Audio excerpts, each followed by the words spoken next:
Welcome to the Phi-Lacrosse-ophy podcast, where host and lacrosse expert Jamie Monroe will do what he does best, talk about lacrosse. Each episode will provide listeners with education, insights, stories, and lessons about the lacrosse world. We will discuss current events, coaching, philosophies, and college lacrosse recruiting. Now let's get started with your host, Jamie Monroe.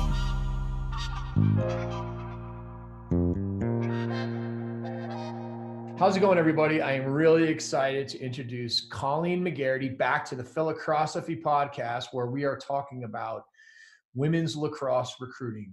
Colleen is the head lacrosse coach and AD at Penn Charter School. She runs a club program called Triple H. She won 3 national championships and was an All-American at Northwestern and coached Division I lacrosse at the University of Colorado for 3 years. Colleen is one of the best in the business and really fired up to have you on the show. How's it going, Colleen? Good. Glad to be back. Good. It's already been a week in between our podcasts. I know. And we've got some really important stuff to cover, so let's just dive right in.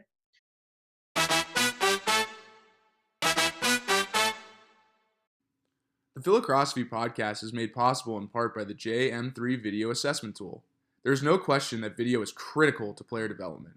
One way or another, your son or daughter must utilize video to learn their game and the game. To learn more, see video testimonials, or register, go to www.jm3sports.com/video right now.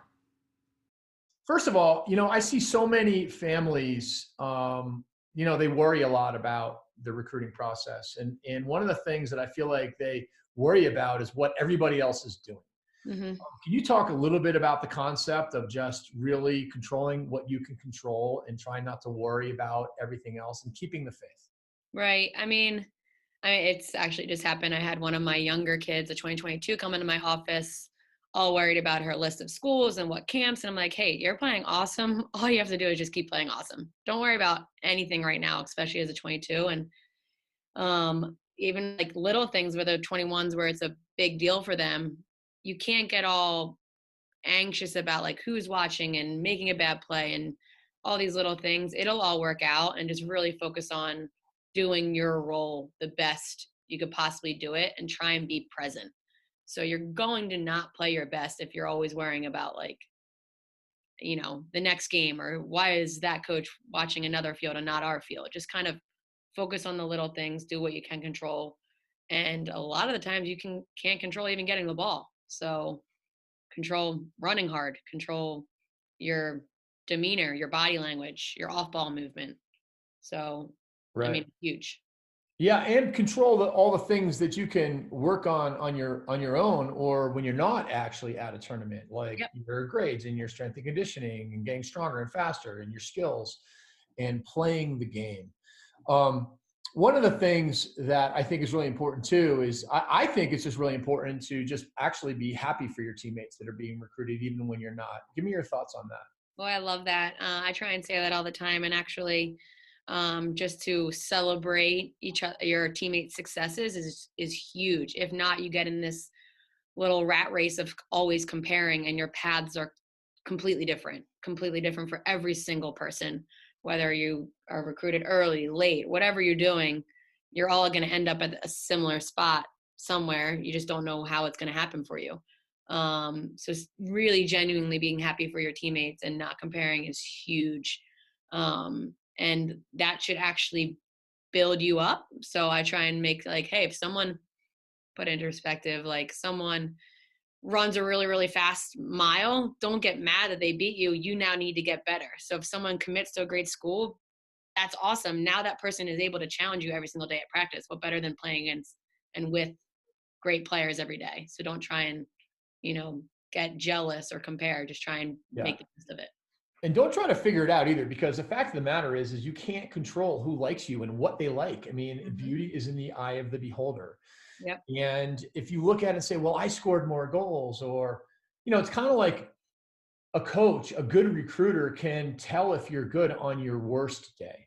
Yes, definitely. That's a good point. I mean, that's why I said a lot goes into the way you react to a mistake, the way you ride, how hard you're running out there, little things that have nothing to do with scoring a million goals. a correctly timed cut, you know what I mean, that you might not even realize can help get you on someone's paper. You had a couple kids this week that made some great plays and just didn't quite bury. I mean, and you made a comment that was something along the lines of, listen, you're getting great shots. That's the hard part. Yeah, Coaches will notice. for sure. I know. Yeah, it happens all the time. They're like, I missed the net, or I shot it right at the goalie stick. I'm like, hey, don't worry about it. You had 4 other great goals, and the best part was how you beat your defender and how you got the shot off. Like we can correct finishing over the next year and a half together, working together, and then your coach as well is going to work a lot on finishing and shots when you get to college. So, you just got to see the potential, and to get those shots off is the hardest thing. There are so many people too that I think are putting so much time into the concern of recruiting, and they're like making lists of their favorite schools. And some of these kids are sophomores and freshmen and 8th graders too. And really the by far number one thing is to be a good enough player and to focus on getting better. Yep. And one of the things you really need to do though is get expert coaching. And how do you even tell if you're getting expert coaching? And that's tough. I mean, I think a lot can be said for just watching the way people coach on the sideline, but like you need to be evolving with the game and like continuing to play high level lacrosse. So you can't just be really fast and run down the field and shoot. You know what I mean? So the game's changed so much, and you need to make sure that you're challenging yourself to be in a position to learn the game the way it's being played at the highest level. And if you're not uncomfortable, you're probably not getting expert coaching. You know what I mean? You should never be comfortable and complacent at a high school level. You need to be uncomfortable at sometimes, like learning next level things. Yeah, I agree with that. And I also think that, it's kind of like too, how many things is your club program doing? I mean, how many things you're being taught about different ways to play transition or play offense or play defense, and what's in your repertoire? Sometimes I talk to girls that are really good at players and good athletes, and I'll be like, what's your favorite move? Give me your top 5 moves. Right. And you're like, well, I kind of, when I do this, and it's like all of a sudden you can tell that person is not getting expert coaching if they can't actually recite what you're doing on offense and why, how you're playing defense and why, what your favorite moves are. I think also it's really hard in club just because it's running clock and you can't have timeouts, and, you're trying to put together so many things, and you don't even have practices during the week right now because people are all at different high schools doing fall sports. But making sure that you take the time to correct them or celebrate their little things to help them understand that was a very smart play. Something as simple as like creating off-ball space, which I try and really, really help my players that don't get to play high level lacrosse all the time, like understand that they did something right. Like that, the way they faded or the way they cut through or the way they exchanged created that goal, which I think if you don't get that positive reinforcement, they don't even realize that they did something correct. You just touched on something that might be the easiest telltale sign of well coached is how do you move without the ball? Right. Yeah. So, I mean, that's everything. Like we went over this a bunch together, but only one person has the ball. So the 6 other people have to be doing something. And how can you start to anticipate the next play rather than watching? So a lot of times I keep working with my girls on stop reacting and be proactive. Like try, especially with free movement. I'm like, you should never, ever be well rested now on attack, because you can move all the time. You know what I mean? So like you guys should be not dead tired, but like you're always doing something, or your mind should be going at all times. You should never be staring at someone dodging. You can be doing so much, and that could help you get the ball behind the net or back up the ball at a correct time. You know what I mean? So little things, if they can start to be, proactive to then give themselves a better opportunity and help the team on that set is huge. It's really important to get honest feedback too, and to have somebody that's going to like help break your game down. And it's really difficult because when you've got, whether you're a high school coach or a club coach, in real time, you can give the feedback, but sometimes it's pretty hard to give the kind of feedback everybody needs at the end of the year. But I would think better programs are going to give you a little write-up on the things that you are doing really well and the things Right. that you need to work on.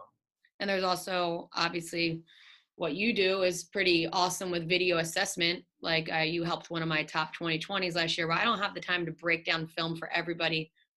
I have 8 teams, and you're trying to know everyone's names and helping everyone. So just making sure you also take the time. That's what we said, control what you can control, is if you have the video or if you have something, or how can you learn from what you did the weekend before, which a lot of people don't take advantage of that. Like they have access to the video and they might just make a highlight film, but why not watch the whole entire game and see everything, and break it down. And what you do is break down every single time they touch the ball and how many times they could have had the ball, or what were their, what was their ratio of completing a successful play and not. Right. Yeah. I mean, video is, the bottom line is if you thought you played really well, you watched the film, maybe you didn't play so well. And this is true with players and individuals as well as teams. If you thought you played terribly, you go back and watch. It's like, that wasn't so bad. You Right. never really know until you watch the film. And this as a coach. Mm-hmm. I mean, especially defensively. I mean, you're more of an offensive eye sometimes, but I think you can see so much. Holy crap! Like I was 1 inch away of an interception, or if my body wasn't turned this way, I would have had the second slide. So it's like you really see a lot where, like I said, you don't have timeouts. You have to rush to the next game. A lot of times you don't get as much of that feedback as you want to give them at that moment. Well, plus there's as a coach, sometimes stuff is obvious and other stuff you can't actually even see until you watch it later. And I'm a visual learner. So a lot of times I'm trying to tell them something. I'm like, I'm not quite sure they understand what I'm saying yet, but we'll just keep going over it. Right. Yeah. So, I mean, whether you use, me or somebody else, getting expert feedback on your video is really, really important. There's so much we learn from that. And another thing is, and we touched on this a little bit last time, but having a great advocate, you need to have an advocate and somebody that people trust. I sincerely believe with the way that recruiting is going, there are more and more players. There are more and more good players. There are more and more teams. There are more and more good teams. There are more and more events. And there's no way that college coaches can get a big enough sample size to really know. I mean, you've got 8 or 9 Division I commits on your team with several more to go. Yeah. There's no way in a half of a game or in a half of 5 games that coaches are going to really know your players. So therefore, they're going to come and ask you about it. Right. A lot of times I would say and I have to also know what type of program that is, what they're looking for, and be honest with where I need to match my players to those specific programs. And I always just tell my girls from the day one they make my team is make it easy for me to help you get recruited. I will not speak highly on someone if they are not a hardworking, good teammate. All of those things you can control that we just talked about. Yeah. So if they do all those things they can control, it makes it easy for me to be an advocate for them. Because if you're hardworking, committed, and you have that potential, it's easy to speak on, and they just need to put in the work. The rest is up to them. We talked about this last week. I'm going to lay out the platform. Then it's up to them how hard they want it and how hard they're going to go get it. No doubt. And coaches know that you're not going to BS them and tell them somebody's a great fit when they're not. And unfortunately, there are a lot of people out there that just, without meaning to, they're overselling or underselling. I mean, sometimes coaches are like, yeah, I don't think she's that good. And actually it's like, man, she's really good, or vice versa. And it's a little bit maybe of an old school approach sometimes, but sometimes people just are so loyal to their players, they can't help but to oversell them. And, for sure. Yeah. On that, how does somebody find an advocate though? And if somebody wanted you to be an advocate, how would that even work? I mean, you can't be an advocate for everybody, but how could you be an advocate for somebody? Obviously, playing for my club team, I'm going to advocate for all of my girls. So that's one of my jobs, is to help them, get them exposed and get them on a platform to be seen. And I will easily call, email, everyone as much as possible to help them through the process. There are a lot of girls that haven't played for me that, can just have asked for personal lessons, trainings, come to my camps. Hey, I'm going to come to your camp this week. Can you watch me? Can you let me know if you have any schools in mind? So I'm pretty friendly and personal human being. So I think sometimes too much, but people will reach out and I'll try and help as many people as possible if it's the right fit. So those that aren't playing for my club, it's a little bit harder, but I try and make relationships and we'll train people as much as possible. And if it works out where we get that training down enough where I can be like, all right, I know this kid and I watched a few games, I can definitely help be an advocate.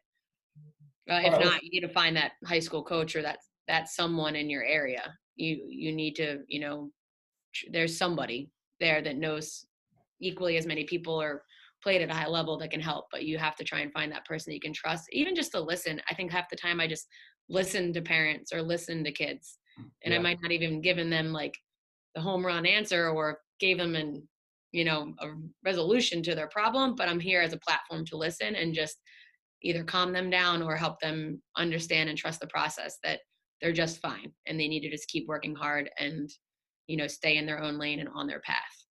Right.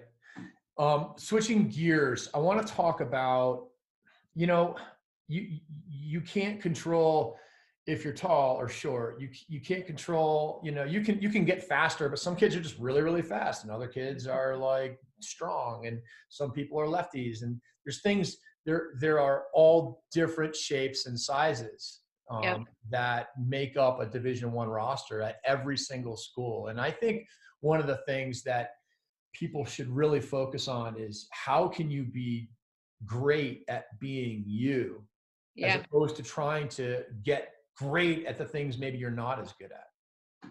I know. I think that's your X factor. I always ask my girls, like, what is your X factor? Like, what makes you be able to be recruited? Like, what are you doing better than every single person that also wants to get a spot at that school? So finding your X factor and selling that X factor, like that's what separates you. Don't try and be a tall attacker when you're a short, fast, scrappy attacker. Like, know your role and do what you can control. And I think, celebrate your X factor. If you don't have one yet, you need to figure out what it is, because if you're just an average player, you're not separating yourself in one part of the game more than someone else. I think that's huge. And don't speculate. Like, I think sometimes I had people come in and be like, well, UVA only takes like really tall girls. I'm like, that's not true. But like, they might have a lot of tall girls. That's just the way it happened. You know what I mean? So just don't sell, like, take anything off your list. Don't try and make things up, or don't try and listen to any of the outside noise. Just know your role, do it well. And with like a positive attitude, I think is really huge. And that said, there are positions within positions. You're not just an attacker. Yeah. Everybody need a lefty. They need an X player who can really feed and dodge from behind the net. They need a two-handed player. They need a wing player. They need a finisher and a shooter. Yeah. They need, like, there might be someone on attack that's like, oh, that person's just the best rider. Like, we want them out there because they always get the ball back for us. There's so many things that you could be great at.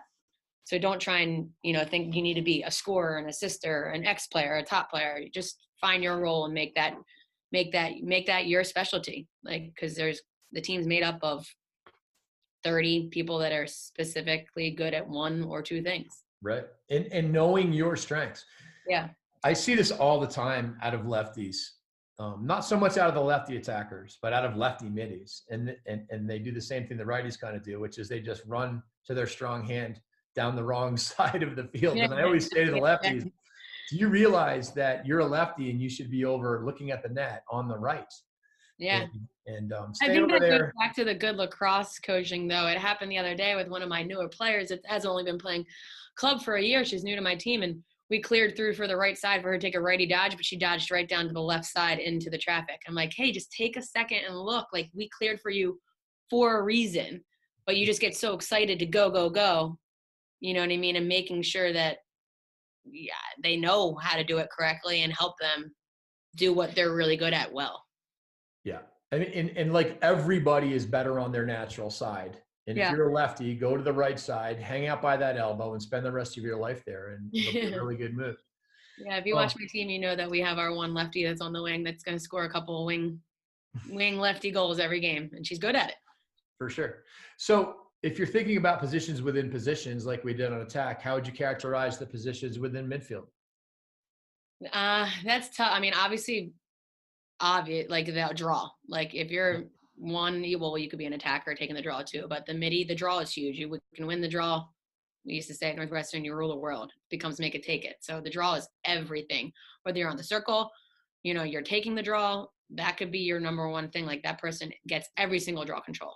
I just had one scrappy midi on my 2020 team that was so unassuming. She was so small, but she was everywhere on the draw. Not going to score a million goals, and wasn't doing amazing things on defense, but she just found a way to she was around every 50-50 ball. So like that's one. You could be the scrappiest, like you're on every 50-50 ball. You can be amazing in transition. That midi person that is always, has long strides, shows her speed right after the defense, pushes that ball so well, looks to get it upfield and can also get it right back and finish. You can have that really defensive minded midi. You know what I mean? That one that's like not really going to get a lot of touches on attack, but comes with a million interceptions, is super athletic to pressure out, get a lot of calls to homers, comes up with the ground ball. Just so many different middies, and you can have the complete package of like the draw person, awesome top dodger, and great defender. Yeah. So many different ways, but I think middies especially, you just need to throw your athleticism and just your speed as well. No doubt. And more and more schools are playing more and more players, and it's probably going to an O midi, D midi model. True. For 100%. We did a lot of that at Colorado, did a lot of that in Northwestern. I think there was usually one or two-way middies, and then the rest were A midi, D midi, and figuring that out. But so there's room for more middies on those college teams if you go to two people equal one person, basically. In men's lacrosse on defense, you've got a lot of different positions within positions there too, such as, the off-ball defender who doesn't mark up on the top dodger of the opponent, but will be an amazing communicator. And then you've got your cover players that can just run with anybody, and kind of your transitional, players that just have great speed. Is that similar in women's lacrosse? 100%. You always have that like, oh, that can't take that person off the field because she's such a good communicator, but maybe she's not the best one-on-one defender. But like her role is so important though that she communicates. You also have the person that always gets the back check somehow, but is always beat. You know what I mean? But they're somehow getting a cause turnover every single time. So there's definitely, different types of defenders. Some are really good one-on-one. Some are great in a zone. You know what I mean? Some people can only play the zone and not man-to-man pressure. So it's just figuring out what type of defender you are. Are you really good at seeing the ball on your girl, or are you just better at like really one-on-one defensive pressure? And as it gets faster and faster, all those things matter in the shot clock as well. Now let's talk a little bit about goalies. What are coaches looking for in goalies? A lot of things. I think you need to be a big communicator in the cage because like we said, and we talked about, the lack of actual time you get and shots and exposure at these tournaments when you break it down, especially if a goalie is only playing one half. What if you win the draw half that time? Now you're actually only being seen for 8 minutes.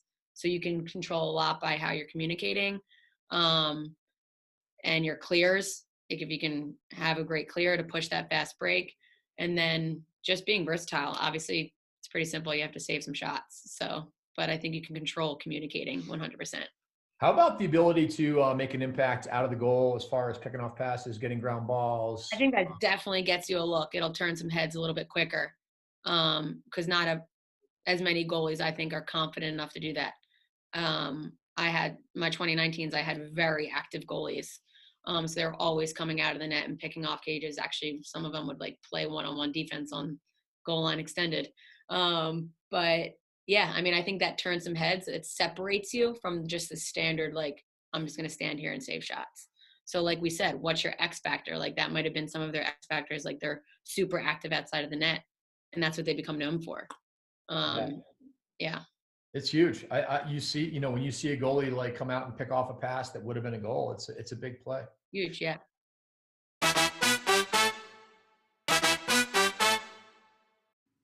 The Phi-Lacrosse-ophy podcast is made possible in part by the JM3 video assessment tool. There is no question that video is critical to player development. One way or another, your son or daughter must utilize video to learn their game and the game. To learn more, see video testimonials, or register, go to www.jm3sports.com/video right now. All right, switching gears again. I want to talk a little bit about highlight videos. Highlight videos are really important. You've coached college lacrosse. You know, they come across your email constantly. What are you looking for in a highlight video, and what do you recommend to everybody to think about with their highlight video? Highlight videos, yeah, they're getting more and more important as the sport is growing. And like we just said, how are you going to see everybody with the better teams, the better players? You need that person. Then no one's going to really make a decision on a highlight video, but you then to be like, I like what I see. I'm going to make an effort to go watch this kid, or I want this kid to come to my camp. So it doesn't need to be 10 minutes long. It also can't be a minute long. You need to have a little bit of everything. You can't have the exact same play over and over again. Like, oh, that person just dodged righty. I mean, it depends on the position though too.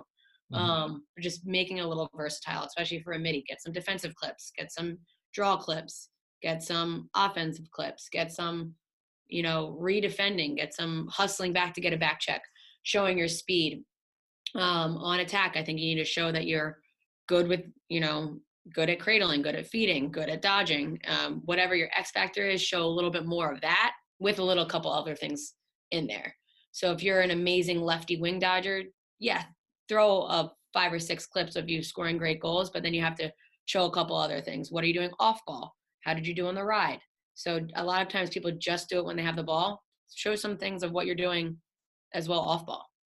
Yeah, and I totally agree. And I think you also have to build in the concept of, you got to make sure that it's actually highlights, And like, also good quality film. So like sometimes yeah. you made a great play, but sometimes like I can't even see, they look like ants out there. Like it's good, but like you need to have good film and do a good job of, making sure that yes, it's a highlight, but don't be afraid to show a longer set as well. Like what led up to that highlight too. A lot of times people put highlights in and it's like, well, that's a great goal, that's a great play, but the competition was so bad. And right. It's really, really hard. A coach can tell pretty quickly if the competition's terrible.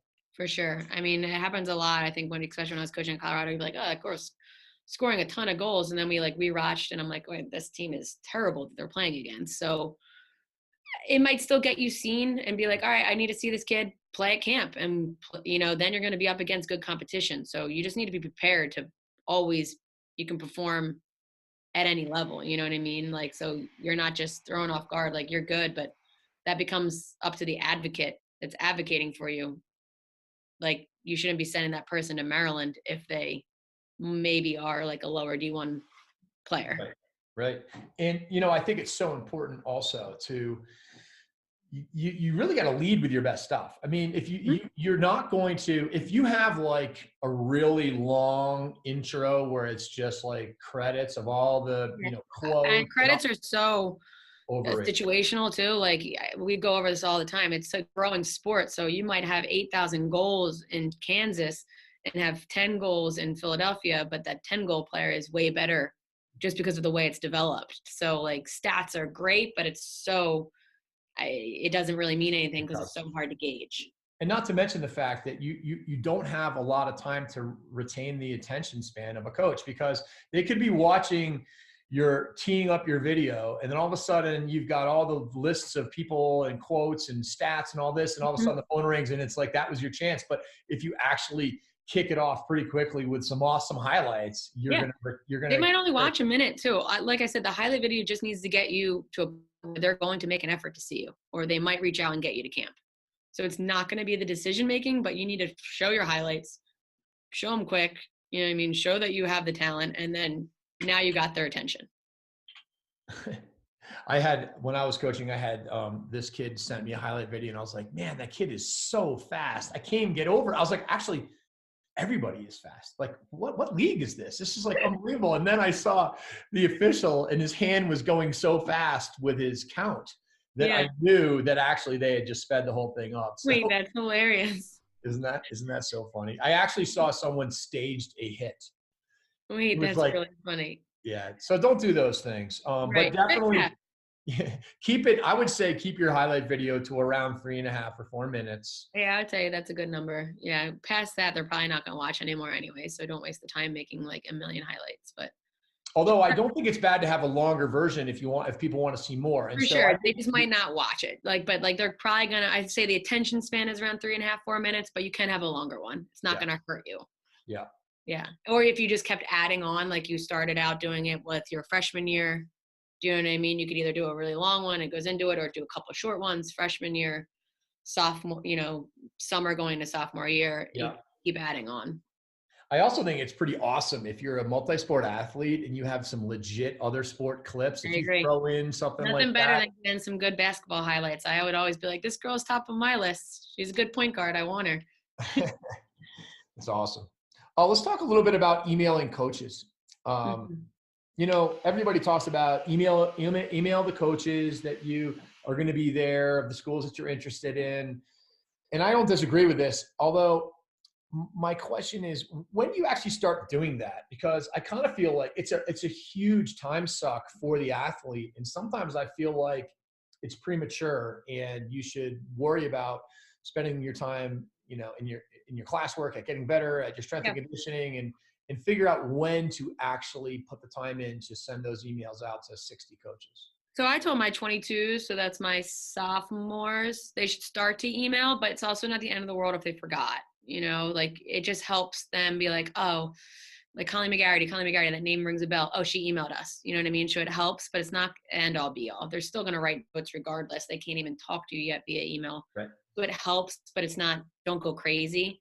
Yeah. The 21s should definitely be telling them, you know what I mean? Hey, I'm super interested. Where are you at in the process? You can ask honest feedback. Don't keep emailing someone if you haven't heard from them. You know what I mean? And now when they can talk to you, you should probably move on, and I can help with that process as well to help with that. But yeah, it's not the end all be all. It kind of just helps them get a name, can look it up like, oh, this kid, actually their GPA is really smart. Perfect. We're an Ivy League school. You can kind of get a quick little info snapshot of who that kid is. If they did like you, it helps. So a lot of times, they'll be like on the sideline. A lot of coaches were at my 22 games this week. They'll be like, oh, I liked this kid, let me just see if she emailed us. They can see, oh, cool, she plays field hockey and she runs winter track and she's a 4.0. I'm going to keep my eye on her. If you don't have a great highlight video, I wouldn't bother emailing though. It does help though. I will say you can do a no highlight. Do you know what I mean? Just so they know that you're interested in them. Yeah. So I'd say you don't have to write this novel. You can just say, hey, I'm playing here. I'm very interested in your school. Just helps kind of get that name recognition. You know what I mean? Like, all right, I saw this kid. I've seen her email. I know that she likes us. So that's a good start. But like I said, it's not going to get you an offer. You know what I mean? It helps. And you don't have to write, like you said, a novel. You don't have to write something that is just some gripping read. Honestly, coaches don't even read the whole thing. They're scanning for things like 5'11" or free sport athlete or American or whatever. Colleen Magarity. Yeah. No, definitely some little highlight if you had it. If you don't, it doesn't matter. I really try and tell them if we added a girl this weekend, you need to email them to make sure they know your number because it's been too late to add into the program book. So that's where it comes kind of important too. Yeah. So just if there's a change, hey, our game time got changed. I'm not sure they should know it already, but it also is important to email if you're a goalie. You can ask your coach, am I playing the first half or the second half? I just wanted to let my coaches know that I'm playing at this game, but in the second half. Yeah, that's a great call. And my point on don't email if you don't have a video is it really has to do with the fact that if you don't have a great highlight video, then you probably aren't ready anyways. And my point, generally speaking, is if you're not really ready to be recruited based on how old you are or whatever, like you said, it's not going to kill you. No. At the end of the day, they're going to watch you play and make a decision. What helps is we belong to Connect Lax with my club. So you should be able to get right to your video, your whole entire profile. So everything's in there as well. So your highlight video should be up to date. So that way they click, they want to see more, everything's there. That email could be simple as here's my highlight video. Here's where I'm playing. I'm very interested in your school. Yeah.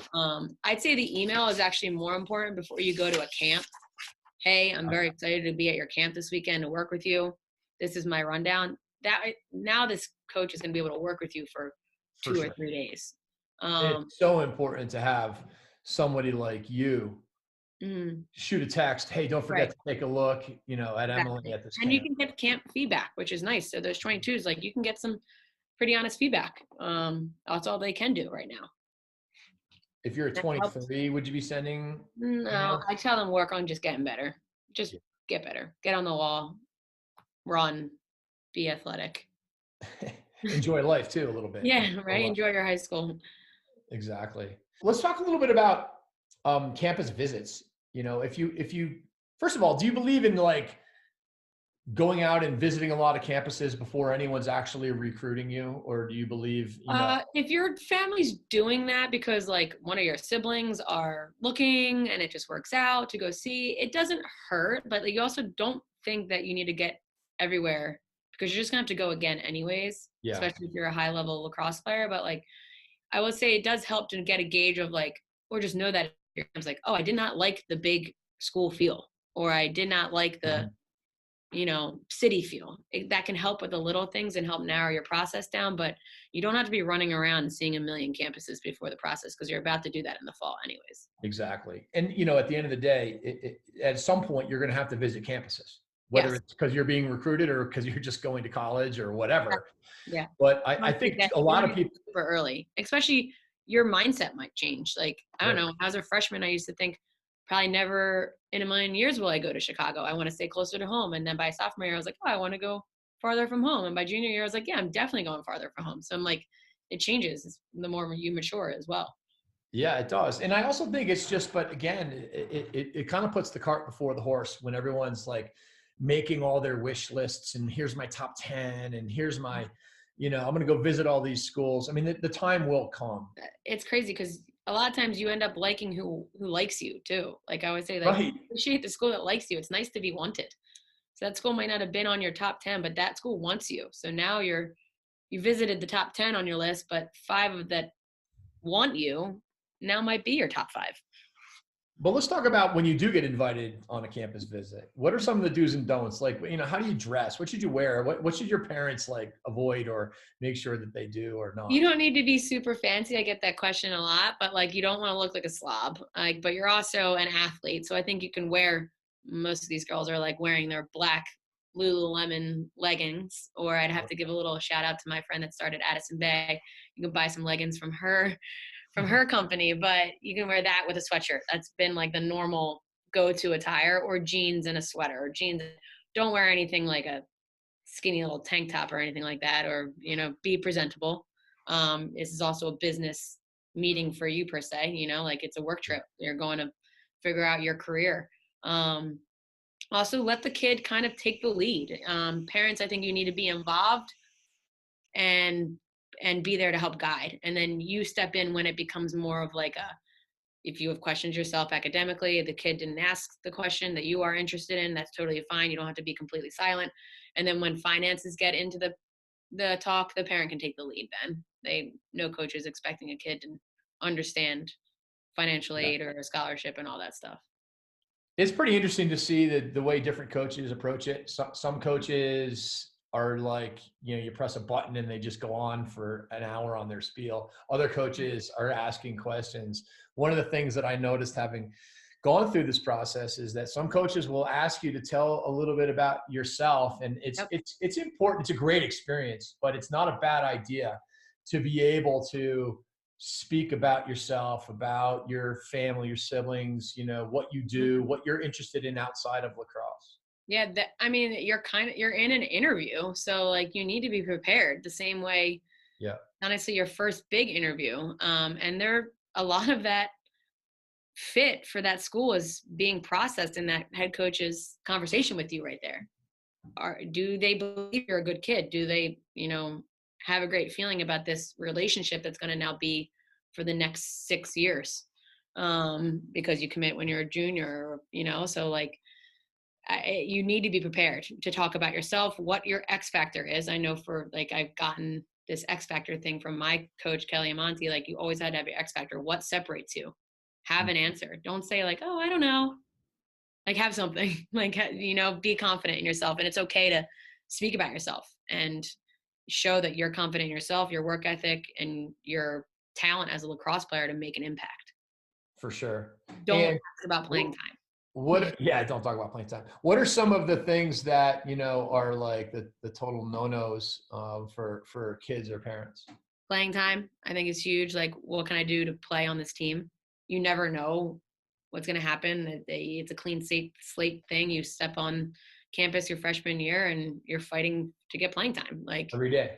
every day, and it changes every day. So that's a big no. Just like, you need to have that team first mentality and show your work ethic and show your confidence. Really, that should be your main priority. And then also, I wouldn't hop right into, what kind of scholarship can you offer? They might not even be ready to offer you yet. So don't start diving into scholarships until it's brought up by them. Yeah. And then you can kind of have that negotiation or that conversation. Maybe there is no negotiation. Like, you know what I mean? There's time and place when you can ask for more or not. It kind of depends where you're at in that process with that class. But yeah, I would say don't jump into like, what can you give me? Be respectful, and then it kind of becomes that conversation. Right. And if you're a kid, don't roll your eyes when you're. Don't be rude to your parents either. I had one kid, I remember, like, she like was like, stop mom, like, or like told her mom to like shut up, and I was like, who is this kid? Like, come on, be respectful of your parents. They're here for you, and just be, you know, a good respectful kid and parent as well. Yeah. Yeah. I remember having this kid in my office one time, and him and his dad were just throwing their high school coach under the bus so bad. And you just know you're next. Right? Yeah. You're like, cool. You should have been like, that's actually my best friend. It's so true. Yeah. Okay. Let's talk a little bit about NCAA rules. So there's so many times I get people, you know, what are the NCAA rules? And what I want to sort of share with everybody is there's rules that would be good for you to understand, like the recruiting calendar and the difference between an unofficial visit and an official visit. But really the onus is on the college coach to know and execute the rules. It's not really on the athlete or the parent. Right, for sure. Obviously September 1st was when that big date where everyone can start talking at your junior year. Up until then, like the 22s I keep talking about right now, they can only be told that they you can get camp information, and you can say, I have general interest in this kid. That general interest, you don't know how high you are on the list, how low you are, where you're at. Are you one of 200? Are you one of 10? And that you will not know until September 1st. September 1st comes around, everyone's gonna kind of do their process differently. So some schools might be doing a bunch of official visits. I'd say that's more dependent on the program and the kind of money they have in their program, because it all takes out of the lacrosse program fund. So some schools might be like, I'm not going to go crazy with official visits. I'm going to save that money for my program. So it's all, and that, so that you can't also start comparing like, oh, that person got an official visit there and I got an unofficial. It's really all situational. So right. Just so everybody knows, official visit is a paid visit by the institution. They're allowed to pay for your flight, for your hotel room before you get there, or pay for your meals. It's a 48-hour visit. You're allowed 5 of them over the course of 2 years. Unofficial is when it's on your dime and you can come and you can take as many unofficials as you want beginning September 1 junior year. Just so people kind of understand. And you might still get the exact same thing out of the unofficial visit. It's just the difference is the money. So like you can still go to a game. You can still, you know what I mean? Like there's little things that they think they're not going to get, but you're going to get. You just go to lunch and you have to pay for your own lunch, and the coach pays for her lunch, you know? So you still get the same quality conversations, and, you know, people can commit on an unofficial visit. It's not like you can't commit on an unofficial visit. So. Yeah. And it just means that you can take your official visit after you commit. Exactly. Because you're only allowed to take one official visit per institution. Exactly. You know, interesting. I had one coach tell us that they gauged the interest of the athlete based on, do you want this to be official or unofficial? I could see that. Because you can only take 5. And it's like, I'm going to hold out on that. And then it's like they kind of know that you're not really in their time. 100%. Yeah. I mean, I kind of guided my 21s, like, if you need to use an official visit, if you're looking at Stanford, that might be the one to take your official visit to, where if you're also looking at Princeton, maybe just drive there. You know what I mean? So like, and not use your official visit. So a lot of it kind of, I think, is a family decision as well. If you're that top athlete that's getting 10,000 official visit offers, which is rare.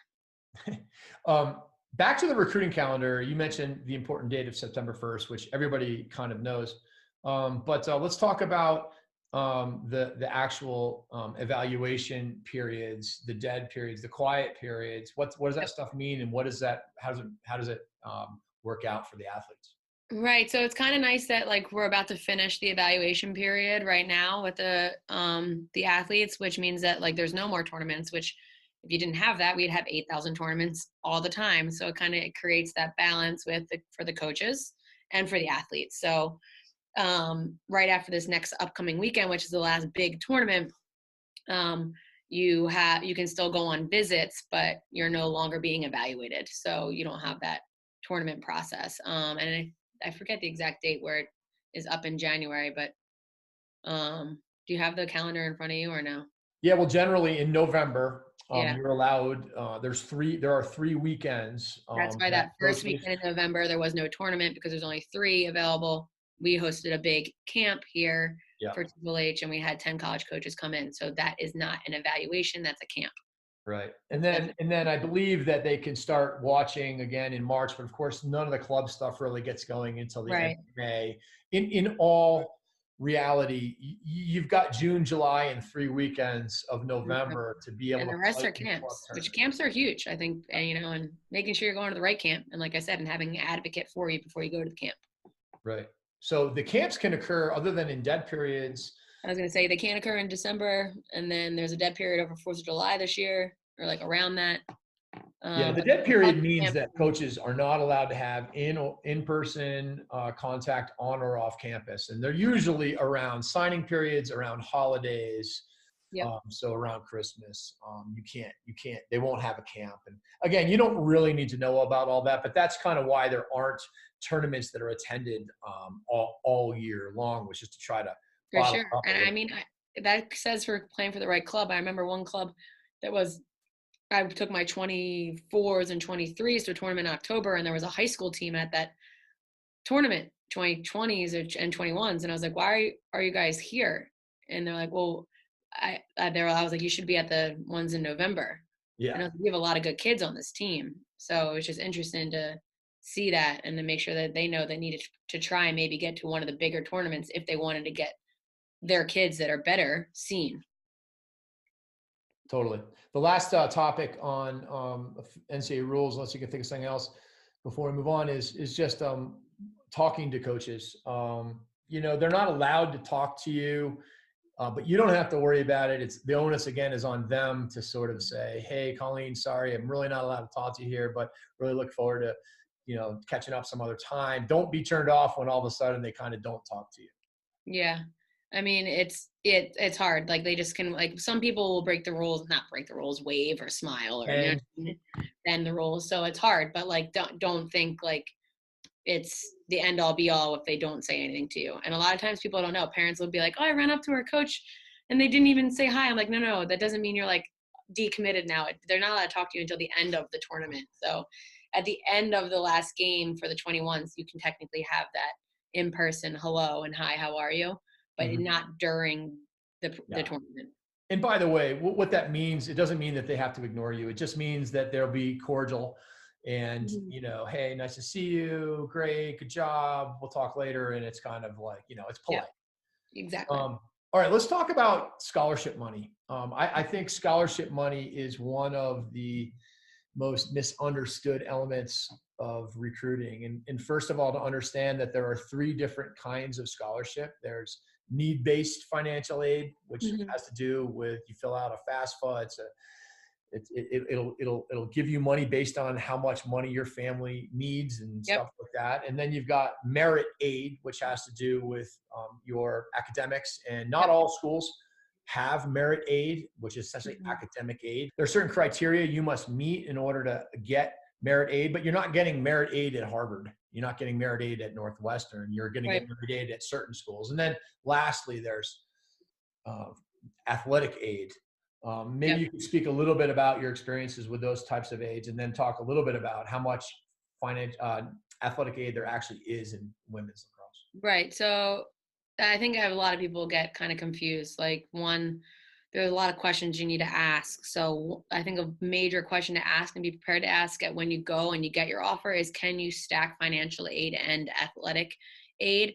And majority of the time it's no. I know that I was speaking actually to Kelly that there could be something that passes over the next couple of years for private institutions to be able to stack, which will be huge. At Villanova, you can stack your athletic scholarship and your aid. At Michigan, you cannot stack. So there's just different institutions are all different. And by stacking, like you kind of explained, you can get maybe a 30% athletic scholarship and maybe you qualify for another 70% of financial aid. You're basically not paying anything if you could stack. But you also cannot take both at the places that cannot stack. So if you qualify for, say, you qualify for 30 grand at a 60 grand institution, and they were thinking about offering you potentially, I would say I go percentage wise, like 15 or 20%, you're going to take the financial aid package because it's higher than the athletic scholarship that you were going to get offered. Yeah. So just, you really need to make a family decision then. A lot of the times, sometimes you will qualify for more aid than you would get athletic scholarship. So that's, I say always, that's where the parents should get involved in figuring out what is best. And those coaches, most coaches are really good at helping explain it and figuring out the best possible package for you. And don't take it as offense if you're like taking aid over a scholarship. It just, they only have 12.2 full scholarships to divide amongst an average of 30 to 35 girls on a team. So if you think about that, like, there's rare to get a full ride, which sometimes people always say that's very rare. Yeah. So just figuring out that, and the coach will help explain it to you. But it's really important to, figure out if you can get merit stacked with other ones. It'll make a huge difference in your decision. The stacking of athletic aid and need-based financial aid at certain institutions usually happens because they're not fully funded. Because exactly. Villanova, I believe, might be like one less, or I don't even know. Like, there's some schools that like are not quite fully funded, which means they don't have the 12.2. So then they allow them to stack. Basically, it becomes countable aid if you stack financial aid, need-based with athletic aid. But if you're not at your salary cap maximum, then you can just use that aid to help get an athlete. Exactly. The merit aid, athletic aid stack, as long as you meet the criteria of, like, I think it's like 1,200 on your SAT, 3.5 GPA. Well, it's different everywhere, because I know that some even have lower GPA expectations, or you get more money. Well, so there are NCAA criteria that are the same for everyone, and then each institution has different levels. Like at the University of Denver, they'll be able to have something different than at Hofstra or whatever. For sure. And you got to maintain certain GPA by NCAA rules in order to maintain that aid. But that's pretty awesome if you can stack the academic aid and your athletic aid. Yep. Because it really allows coaches to make it go. And then it also puts something on the line for the athlete, all right, you got to get your grades up in school. Like, you're in kind of control of gaining more money academically.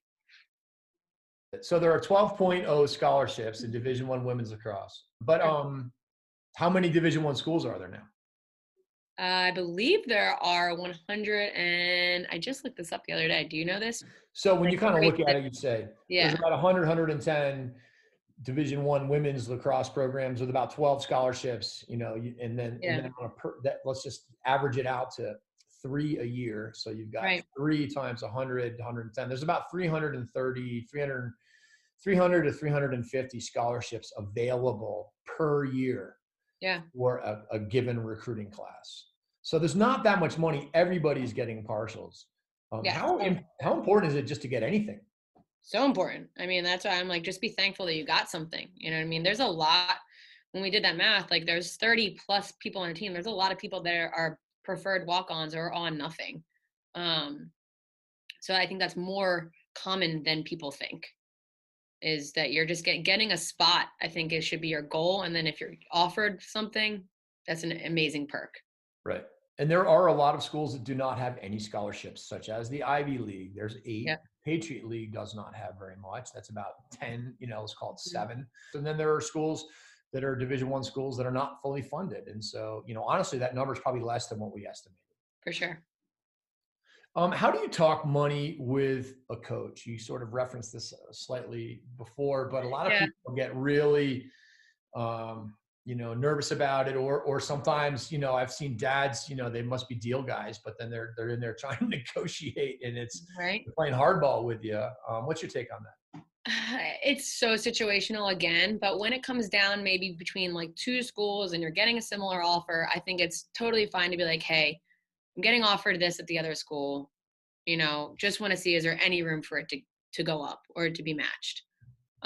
So just kind of, that's a totally fine answer, and just be okay with that, them to say, no, like, we have nothing, this is the best we can do, but we still really, really want you. Like, you know what I mean? So just, it's totally fine to ask that question. And then it also is different per family as well. So like, money might be such a bigger impact on someone's decision from one kid compared to the next. So just being like, hey, we're trying to make this work for our daughter. She really wants to come here. Is there any other offer or any other merit that can be offered? Just having that honest conversation is not going to hurt you. You know what I mean? Just do it in a way that you're explaining that, like, you just want to make the right decision for your family. Yeah. And the ability to earn more later. It's not a matter of like how many goals you score, right? It has to be other factors. Yep. Be like, is this set for 4 years? Is it room to grow up? Ask that. 100% happens all the time. And if, they could say, yep, but it's up to your daughter. Do you know what I mean? So that's not guaranteed, but just having that, sense that, all right, if I do work my butt off and I work hard and I'm working hard in school, I could get more money for my family. Right. And it's really important to know that it's not about, they can't promise you, they can say, we'll give you more money based on, being a great citizen, being a great student, being a great teammate. It can't just be based on your athletic merits. For sure. Yeah. I also think just knowing the time and place to ask for that. So you might have been like the last spot on like a top 10 program, might not be the school that you're going to be like, I want more money. Like, you should just be thankful that you got 10% or 15%, so just knowing, like, if you're comparing between, Virginia and I'm trying to think of another smaller, like a school, you know what I mean, that's not comparable to Virginia, you're not going to go negotiate against them, know, but you could maybe ask for more to the smaller school. For sure. Yeah. And coaches, I mean, I know that when I was recruiting, my assistant would always like look at home values to sort of see how much money somebody might have. Yeah. They'll ask me and like, I'll be like, hey, money matters to this family. So as much as you can help them, that's awesome. Yeah. Hey, money might not be the deciding factor for this family, so I'll give kind of an honest answer. And most parents will tell me, like, just so you know, like, money is not a huge deal. Or, I mean, it always matters, but like, it's not going to affect our daughter's decision. Well, so that's so important that you mentioned that, because that's an advantage of having a great advocate and someone that has connections, is that they can have these conversations for you and just say, hey, this family really, money's going to be just a big factor in the decision. On the other hand, it's a huge benefit if money is no issue and a coach knows, hey, this kid does not need any money, and they're happy with that. It'll actually raise your stock if they know they don't have to spend any money. It's like getting Tom Brady in the 6th round. Right, exactly. Yeah. No, it definitely does give you more opportunities. And just because it's not a giant money-making sport, women's lacrosse, you know what I mean? So that weighs into a lot of the coaches' decisions. For sure. Well, the quality of your recruiting class in many ways is how good are your low-money players. And so if you can get a great player that doesn't need money, it's huge. It's really important.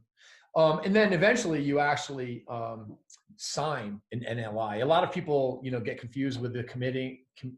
They signed with so-and-so. It's like, wait a minute, they're only juniors. They didn't sign with anybody. Right. The NLI in November is when you actually sign the contract, correct? Yep, 100%. And or a likely letter. If you're going to an Ivy League school, it's not an NLI, it's a likely letter. Right. Okay. Let's talk a little bit about timelines. We talked a little bit about the NCAA timelines, but Let's talk about the state of juniors in high school right now, the 2021s. Where are they at, generally speaking, and what can they expect with divisions 1, 2, and 3? I think they're still in the thick of it all. There was a lot of 2021. Coaches at the 2021 games this past weekend. I'd say that, people's top quarter have all kind of gone, and then the next middle ground is in the process of going. And most people that are waiting right now are waiting till after this next weekend. If you've gone this far, why not just wait for one more weekend to get a couple more looks or to see? Or same thing with the coaches. They're trying to hold them off for one more weekend. That means that they're comparing between a group of, 3 or 4 or 2 to 3, so they're just evaluating their next spot. I think most schools are never, ever done. If you see this amazing athlete that's going to peak by senior year, they'll find a way to get that kid in school. Might not have much money left, as we just talked about, so it would help if you didn't need any money.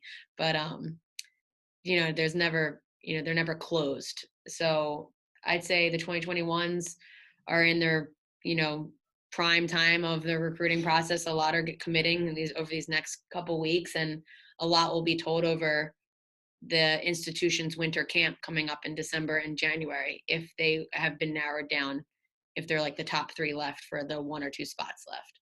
That's for the bigger D1. And then you still have the D2 and D3 really starting to evaluate and start their process, because they can't really move as forward as quickly until people all start deciding. It's a trickle effect. So unless they just want their heart broken, or exactly.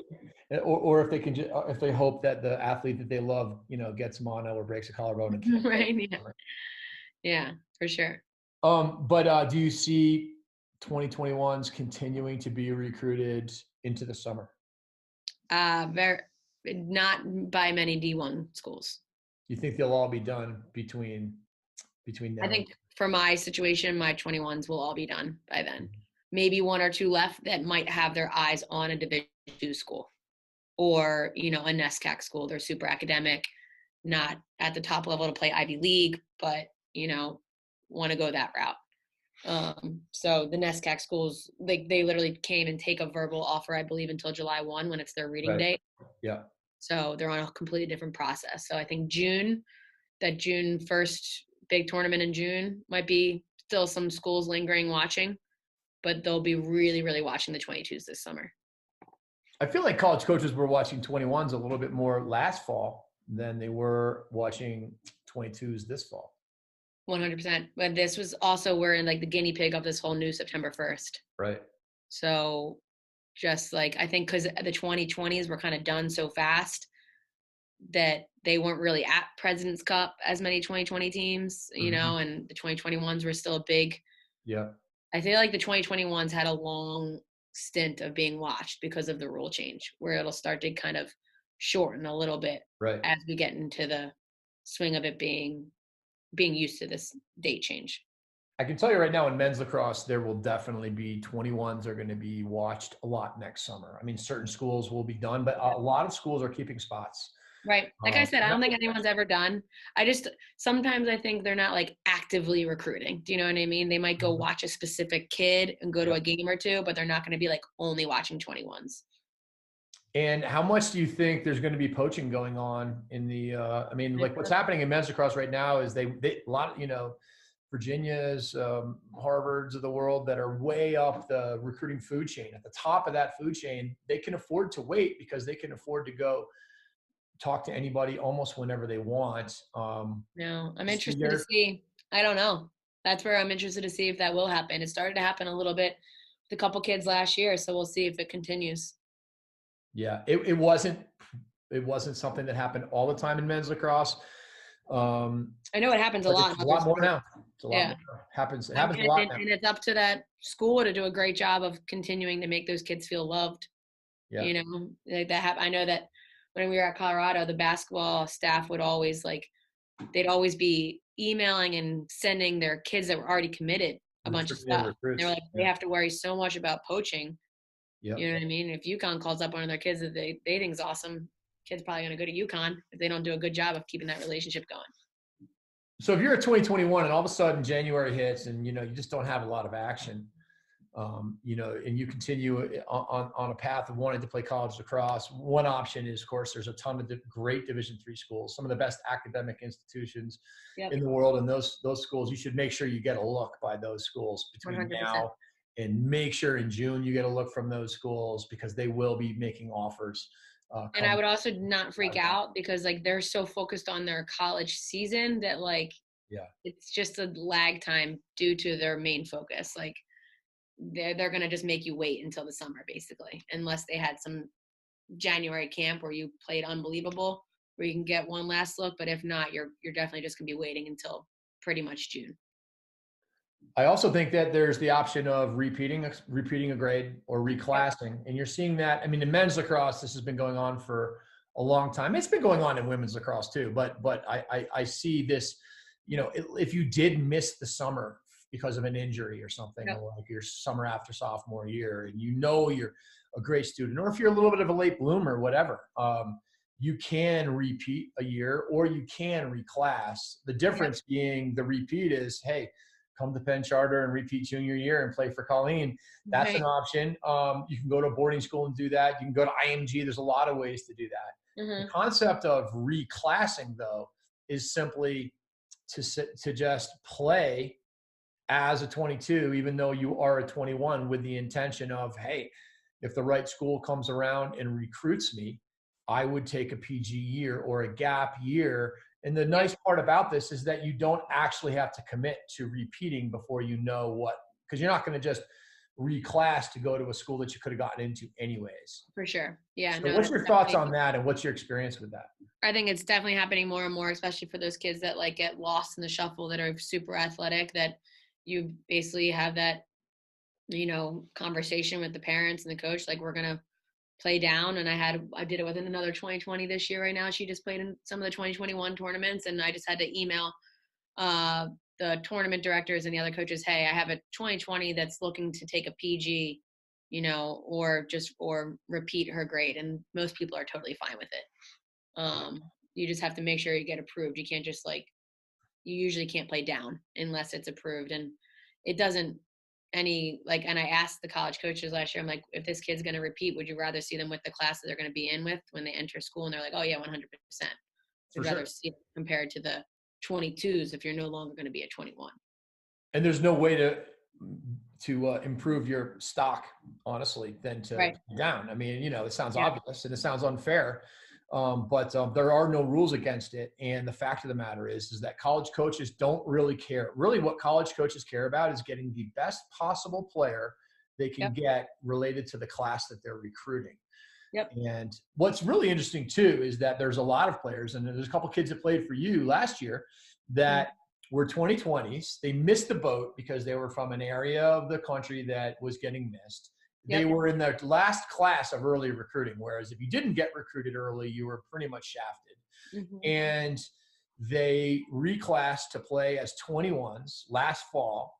And sure enough, they both played great, not surprisingly. They were already great players, but they were also playing with 21s as 2020s. And then next thing you know, they get offers as 20s, and they're both going to school as 20s. So they ended up finding that spot, but they probably wouldn't have even been.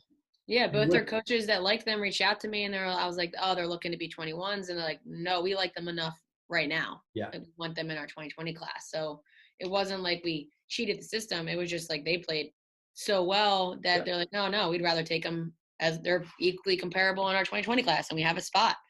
So it worked out awesome for them. It did. And the fact is, the college coaches would not have seen them if they played for the 2020s last fall.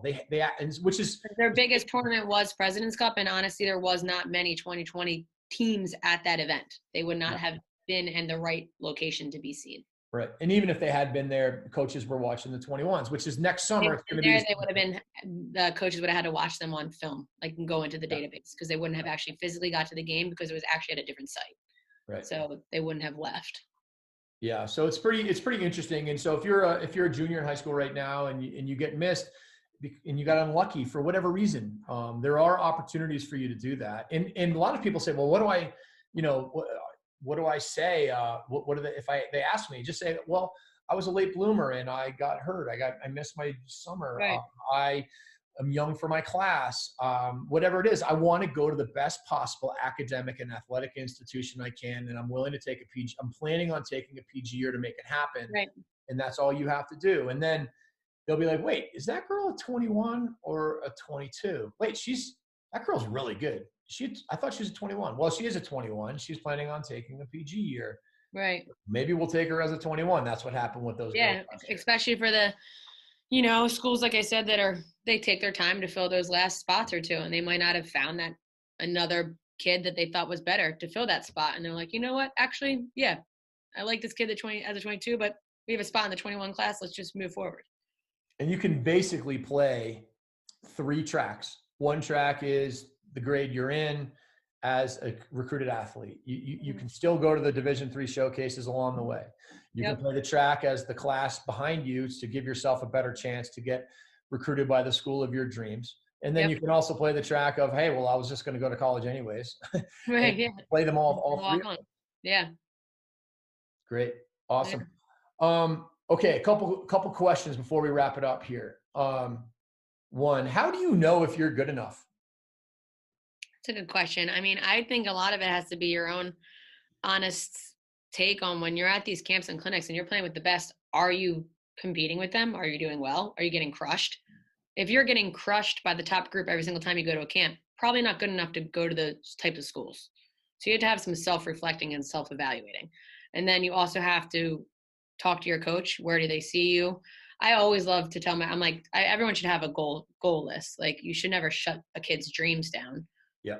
But then, did you put in the time and effort to achieve those goal schools? It's like, this is where you need to be. This is what you need to do. And then it's up to you to I'm going to make the platform for you or exposure happen. And then it's up to you to go out and get it. Right. So then if you're constantly just not getting the feedback, then we move down the list. You know what I mean? Hey, you didn't get seen again. So let's just keep moving down that list and just have someone kind of help you through that process. But you really need to have some self-evaluating when you're at camps. You're playing with the commits. Typically they're there. Yeah. Most of the time. And having somebody that can give you that advice. Sometimes it's hard to know who to trust, though, because sometimes they might be just telling you what you want to hear to keep you in the club. Right. Definitely there's some of that. So to be able to have a third party look at your videos, do a video assessment, have somebody do that is really, really important. Here's a really, really interesting one. How do you know if you're being recruited? I know that's tough because especially after September 1st, a lot of times people were getting a million emails or you get that email from the dream school, but you're not really on the top of their list. So you might get some general interest from a lot of schools because they want to keep everyone at bay. They don't know if their top kids are going to commit or where they're going to be. They could be going for 7 other kids and all of them say yes. Now they're done. Now you got that general interest. You were kind of on their list, but they filled it with 7 other kids that were above you.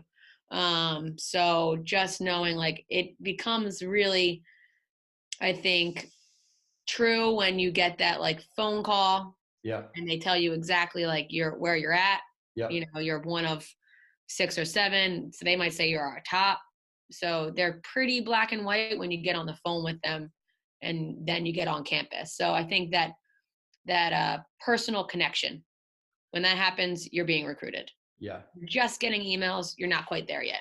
Right. But when they actually make that like time to speak to you and get to know you and get you on campus, you're part of the mix. I mean, sometimes you'll hear from your, like college coaches will talk to you and then you can talk to the athlete. That can help. Yep. Sometimes you'll get these emails, like you said, but a lot of times they're just inviting you to the prospect day. And, when you finally get a text that says, hey, let's set up a call, and you actually talk to them on the phone, it's a pretty good sign. Yep. When you you still need to, like, that phone call. Some schools call a bunch of people, some only call 5 people. So that's also situational, but you're in a good start. But at least you're kind of being recruited. One thing I always say is I hear people say, like, I don't know, I'm just getting these mixed signals. Like I can't really tell what they're thinking. And I'm like, listen, if it's gray, it's actually black and white. Right. Yeah. Right. you are not being recruited. You're really not being recruited. Yeah. You'll know when you're being recruited, and you're going to be taking Yeah. a visit to that institution, and they'll be talking about a timeline and I would things say like there that. is a gray area where you are like second in line. So they Yeah. still are giving you interest, but the other kid that's above you just hasn't decided. Right. So that's the gray area. That Yes, is- you actually still might get the offer, but you're just True. on actually another kid's timeline. Yeah. So no doubt. You know what I see people drive themselves crazy with that I Yeah. did not do right. is, oh, UNC looked at my video 9 times. Yeah. I was like, I think actually they have something on those things sometimes where they like make up who watches your video too. I don't know. Well, and by the way, if I was going to be running, you know, if I wanted to run a great prospect camp and get a ton of people to show up, I just tell my assistant to go press play 9 times on everybody's video. You know, I mean, Right. like, honestly, do not, I would say, do not, it doesn't tell you anything I if know. they've watched your video, except for it will drive you insane. And I listen to so many people talk I mean, about I that. think we started with that control what you can control, and you cannot control thinking like, oh, do they like me? Do they not like me? What's going on? They watched my video. You know what I mean? They wrote me an email once. So just really control what you can control. Okay, how about this one? What do you do if you can't find a good lacrosse club where you live? How do you find one? So hard. I mean, then you're going to have to travel. So obviously, you know that like we have my team right now is based out of Philadelphia, but we have one kid from Colorado to, you know, 2 kids from Connecticut, kids from North Carolina. So you might just have to, and then you're traveling more to go find that spot that works for you. Also just using like helpful advice. I know one kid tried to join my 22 team, but we're full, and I tried to put them in the right spot. Yeah. So I was like, hey, I don't have any spots, but this club team down here, they're good and they have a spot or 2. They'll really help you out. So I think, you know, going back to finding that advocate, you know, at your school, whether it be your coach, someone to help point you in the right direction. You also can just go crush it at camps. Like go to a couple camps, you know what I mean? And get seen, or if you're really, really good. Yeah. Like sometimes the club thing is great, but like also you can go to a camp and get seen as well if you're really good and you have the advocate. So having an advocate sometimes, you know, can help you just find a club team. And that's why getting, you know, having people that know people can help you out and be like, you know, I know I do this quite often. I'll just be like, hey, do you need a 21 draw girl? And you're like, Yeah. actually I do. And it's like, all right, well, I know somebody, you can check it out. And so Right. sometimes that can be really, really helpful. But it is really tough if you don't have a good club in your area. Chances are it's going to be hard to be good enough. Right. But it's definitely, you're not going to have an advocate if you don't have a decent club in your area. Right. And I mean, unfortunately, it's been starting. yeah, you could buy, but if you don't have it, then just get someone that's willing to work with you a bunch and get you at the right camps to be seen. Yeah. You need someone to be getting you the eyes and some feedback. All right, last thing. Is Division I really for you? Be careful what you wish for. Division I lacrosse is a massive grind. If you don't love getting up at 5 or 5:30 to go lift, to practice, to come back to the facility at 6 p.m. for this, to have study hall, life skills programs, rules, and time. I mean, it is a big job, and you better love it. You have to love it. If you think high school's hard, then you're probably not cut out to go play Division I lacrosse. It's a grind. It's a job, and you need to be willing to just, you know, dig down deep every single day and work your butt off for 4 years. So I just think sometimes people have this like, it's so amazing to be part of like this, to wear all the gear and like travel. You might actually not even travel if you're not good enough. So It's true. like, I think it's a rude awakening when you get there. But I mean, it's up to you whether you want to make the best of it or not, or work hard, or if that's for you. And it's one of the reasons why Division III athletics is actually so special, because it's not like, I mean, think about high school. Do you care about your high school? Of course you do. You love high school. High school, like the camaraderie and the competition, and you'll cry your eyes out when the season's over and the seniors graduate. Yeah. It's no different in Division III. The difference is you actually will be able to do a lot of other things. I had a nice chat with the boating coach this past weekend. Yeah. And it was really kind of refreshing to listen to. And I'm not saying the Division III is for everybody, but I can tell you, you should not turn your nose up to it because it can be an incredible lifestyle Oh, and yeah. opportunity to play the sport you love. And my best friend, she went to Division III and played lacrosse, and she got a nursing degree while she was in undergrad. Like, Yeah. just understand also what you want to do. Like, you wouldn't be able to do that at some places and play Division I lacrosse. So, and she got to go abroad, which I never got to do. So there's things that, there's some perks there, and you have to figure out what you want.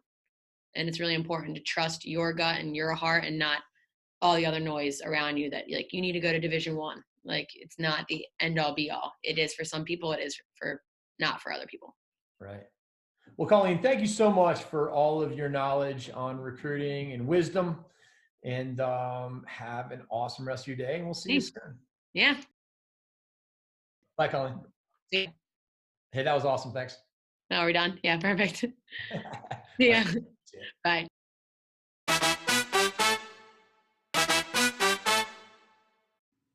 The Phi-Lacrosse-ophy podcast is made possible in part by the JM3 video assessment tool. There is no question that video is critical to player development. One way or another, your son or daughter must utilize video to learn their game and the game. To learn more, see video testimonials, or register, go to www.jm3sports.com/video right now.